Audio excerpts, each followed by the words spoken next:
Hi friends, welcome back. Haven't made a video in a while because it is close to Christmas. Christmas is like 3 days away, which is so exciting, but super busy at the same time, crazy busy. But I had a little epiphany that I wanted to jump on and share really quick with you all. It's the one thing that I started to do that turned my child's behavior around. So a little bit of a backstory. I've been having a little bit of trouble with a particular child, a couple of children, but one in particular. And I just kind of chalked it up to, it just must be the age, it must be a phase that we're going through, it just must be this stage. And so people would say, how are things going? And I'd tell my friends, like, we're just in a tough stage. Like, I don't know what's going on. I don't know why they're behaving this way. I'm so over it, we're just in a tough stage. So I just chalked it up to, this is just how it is. And, which is crazy because I know better. But so my uncle actually sends us mistletoe every year, and so I got the mistletoe the other night and I hung it up, and this child was under the mistletoe and they're like, I'm under the mistletoe, I need a kiss. And so all the siblings went to kiss said child and they were like, no, I need a kiss from mommy. So I went over and kissed my child and hugged my child, and I realized at that moment something that I had forgotten, that behavior is communication.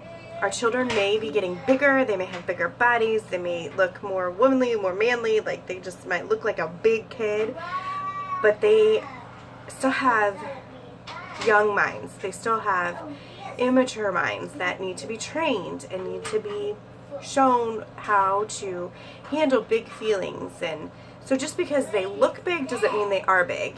And they still need to be shown how to navigate big feelings. And so I realized in that moment that my child was not in a difficult stage. My child's behavior was showing me that they needed something from me, and that thing was physical touch. They needed more of me physically.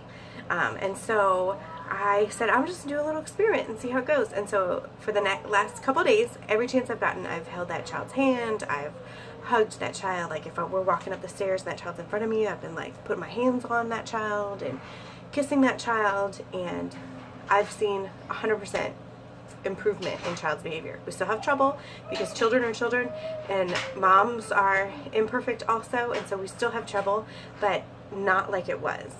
And it purely comes down to that child wasn't getting enough of me, my physical touch. So when people are having trouble with their kids, I always remind them to run through the love languages. Are they getting words of affirmation? Are they getting physical touch? Are they getting quality time? Behavior is communication. And so if the behavior, they're trying to tell you something with their behavior. And so if they're acting out, if you're having trouble with them, they're trying to communicate something to you. Also, the other thing, it's not a love language, but is there something going on, like a big something, the child has big feelings about something and they're having trouble navigating that. That'll come out in their behavior too. Did a pet just die? We just recently had to bury a pet, a very beloved pet, and helping that child navigate those big feelings about the pet is not easy, but it's an important life lesson, because there's going to be loss all throughout our children's lives, and they need to know how to navigate that loss. So is there something going on that they can't verbally communicate, something big? They have big feelings about something that they can't verbally communicate. They're having trouble with, but what's going on, and you can help them navigate. So just a short little clip to encourage you to reach out and touch your children, give them kisses, and if you're having trouble, run through that list. Try to figure out what they're trying to communicate with you. Behavior is communication. So I hope everybody has a good Christmas, and I can't wait to see what everybody got. And I love Facebook at Christmas time. Love Facebook at Christmas time. All the Christmas trees and all the fun things that kids are doing, and I can't wait to see what everybody gets on Christmas. Just such a fun time.